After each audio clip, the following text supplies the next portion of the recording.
Hello, dear ones. Suzanne here from Making It in Maine. It's been a busy past couple of days. I was cleaning a property for my friend yesterday, a house that's going to be put on the market, and it had a downstairs unit and an upstairs unit. So that was 3.5 hours of the day. And this morning I had to hurry off to Bath to see my naturopath, and just got back here and I just washed the kitchen floor, and I just thought I would pop in a moment for now, and then hopefully I'll be back a little bit later. It is a warm day here. Yeah, and probably will be all week because Europe's having the craziest heat wave on record, I think. And this week in parts, I don't know if it's all of Maine, but parts of Maine, it's going to be in the high 80s and low 90s. Not my favorite weather. How about you? Do you like it really hot? Got the windows open, so there's a decent breeze coming in, but yeah. And on my way back from town today, I took the scenic route, so I'm going to pop some video of that in at the end of this video. And I drove down a dirt road where my friend has another rental property. Three or four fishermen just left the property on the weekend, so I think tomorrow I will go and clean that property. But I wanted to stop in to see how they left it, and I was very impressed. They left it in very good shape. The only thing that was, not totally tidy was the bathroom sink, bits of toothpaste left in it, but that's minor. The toilet looked nice and clean, and I did not look at the shower, but I mean, yeah, minor detail. So, yeah, pretty scenery. I drive past lots of water when I go to town and come back. So that is super lovely, super lovely. All right, I'm itchy for some reason. I don't know why. I'm going to put my hair up because I'm hot, and I'm going to have some lunch, and hopefully I will get these rows sewn together today. Yeah, might try to get down to the beach a little bit later. But right now I need to put some food in my belly. Okay, I will be back. I have started sewing my rows of half square triangles together, and what I'm finding is that this inexpensive Brother sewing machine that's my backup doesn't really enjoy going over my nested seams. Even though they're nested, it's getting hung up on them. And I did not bring my hump jumper here to this house I'm staying in. So I am improvising. I have this notebook, hardcover, so I'm sticking it under the back of my presser foot I'm going to try to prop my phone up here. Bear with me. So I am, let's see, So I'm going to use this, and I will show you, hopefully, how it's going to work. So see, there you have it. It goes right over that difficult spot. Get near the next one and stick it under. And I think I've got a little excess fabric right here. So let's see how it goes. Okay, we're coming up to the next one.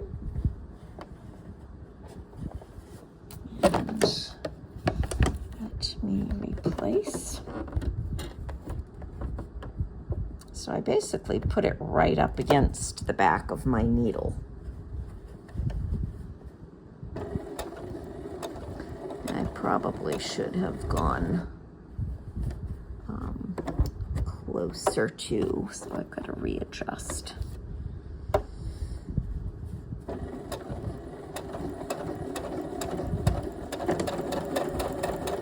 So it just ends up falling toward the back, but yeah, hopefully you saw that.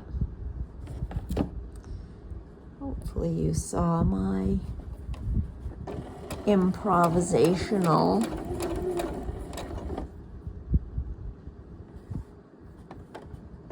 hump jumper in action. Okay, let's do it again.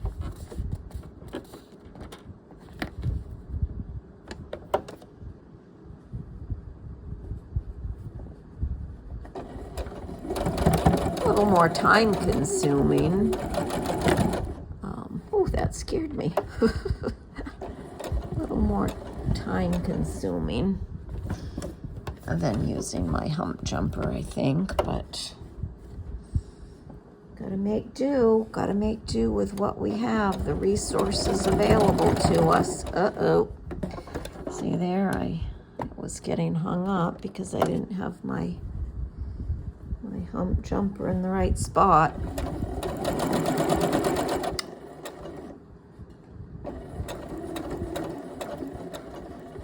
Let's see how well my seams are, my points are coming together once I get through this last wee bit.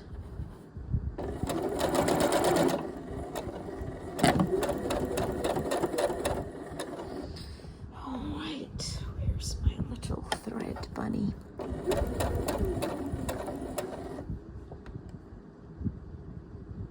What do you call yours? Do you call it a thread bunny, a thread buddy, or a leader and ender? It's not really a leader and ender because I think that term is reserved for actual blocks in a quilt.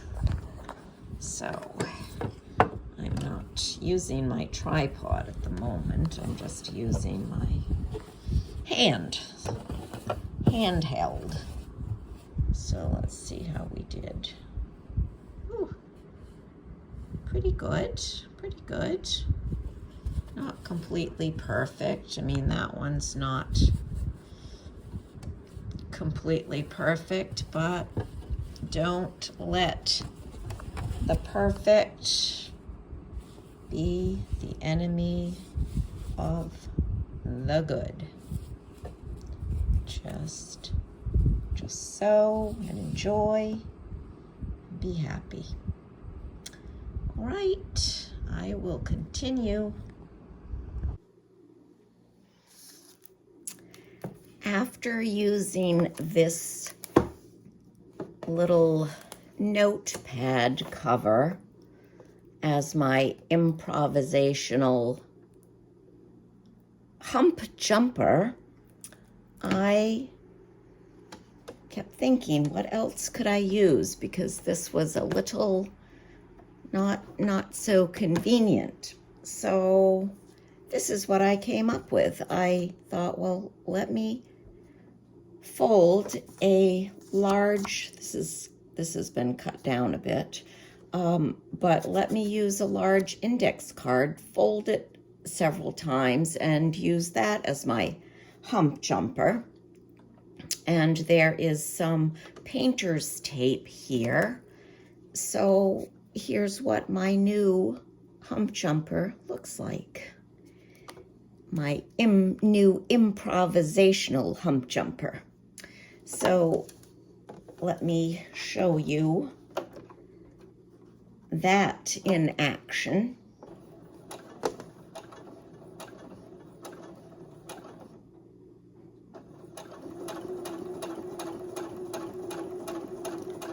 I will not be doing much sewing on my machine for a little while, and I will tell you about that in a bit. Okay, I'm coming to my hump. So I've lifted my presser foot and I'm butting my hump jumper up against the back of the needle, and I will sew past my hump, and then my hump jumper naturally releases itself. Let's make sure we've got our seams underneath headed in the right direction so they nest properly.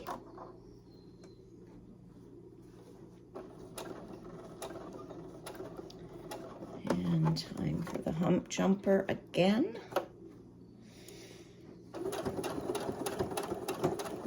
Over the hump we go.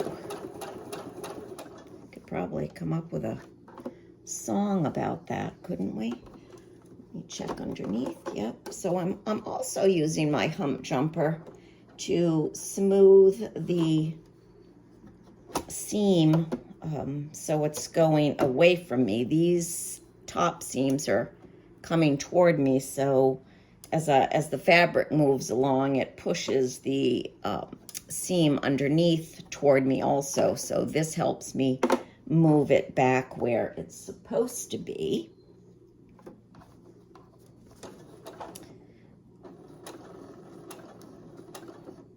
Okay.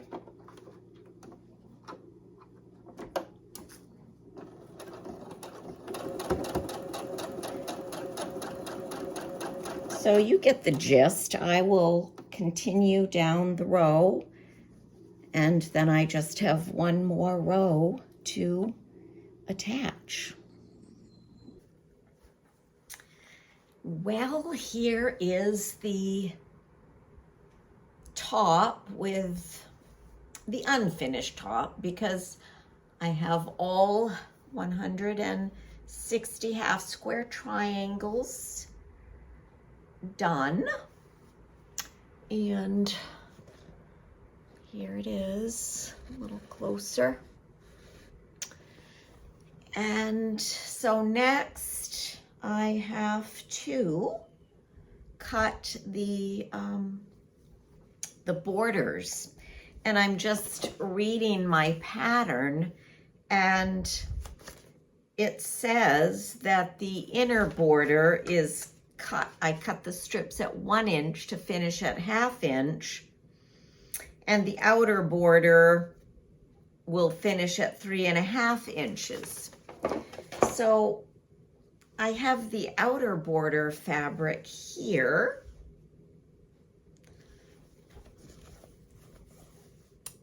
But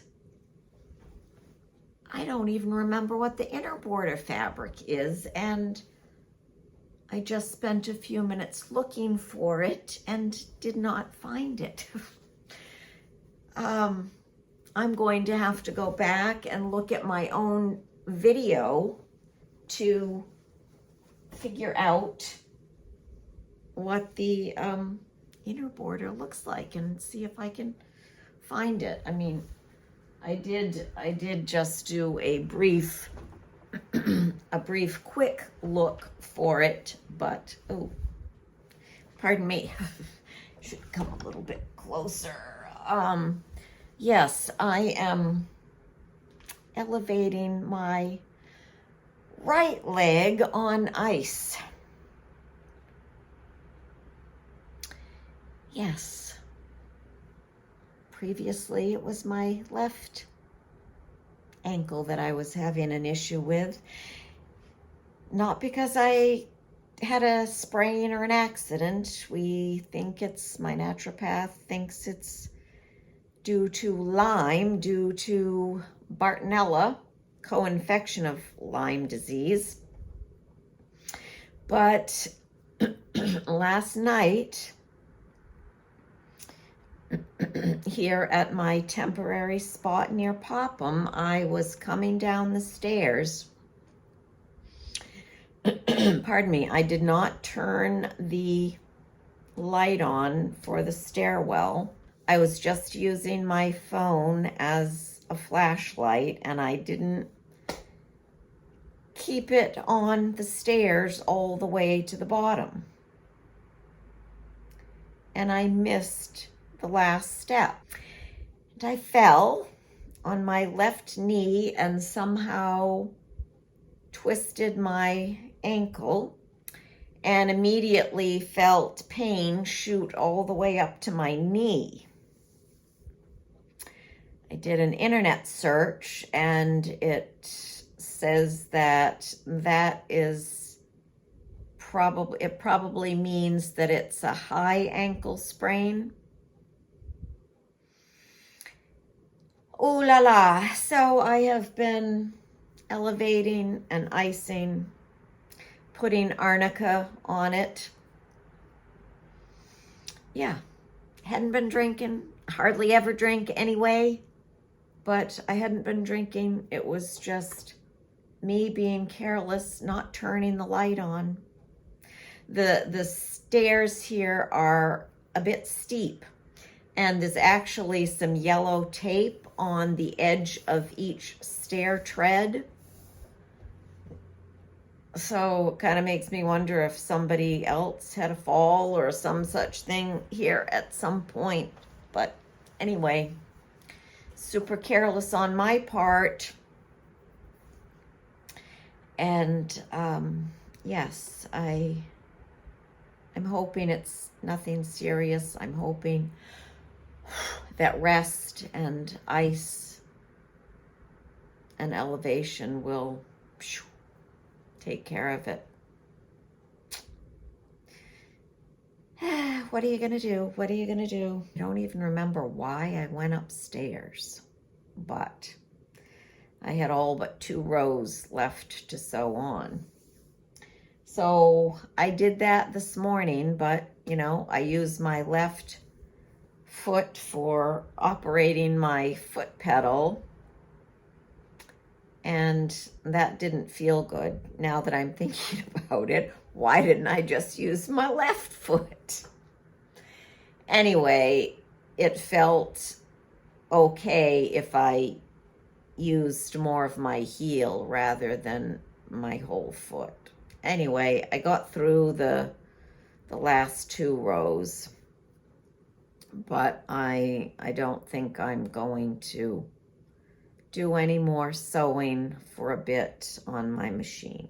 I'm glad I stopped and brought something else from my house recently. Got it in a shoebox for now, just threw stuff in here that I wanted to bring with me. But what I went to get was some hexagon English paper piecing templates. And I also got, let me just dig it out here. I also got, spit it out, Suzanne, spit it out, girlfriend. I also got these pieces of reproduction fabric. I showed them in a previous video. Forget what they measured. I want to say 6 by 4. At least that's what the original, I think, intention was. But some of them don't quite make the 4 mark. They're more like, maybe it's 3.5 by 6. They're rectangles of reproduction fabrics. Do love a purple reproduction fabric. Anyway, I'm not going to show you the whole thing, but this is what I will play with for those hexagon templates. And let's see, I wonder how many I can get. I don't know if I'll be able to get 2. Yeah, I'm not going to be able to get 2 going in this direction. Let's see if I can get 3. Because you got to leave a little bit around them. Yeah, this may not be the best use for these. Seems like there's going to be a lot of waste. Only going to be able to get 2 in that direction. Although, what if I stagger them? If I stagger them, no. I think I'll only be able to get 2 no matter what I do. So I'm going to have to rethink that, because I don't want to waste all that fabric. What else could I do with those? I don't know.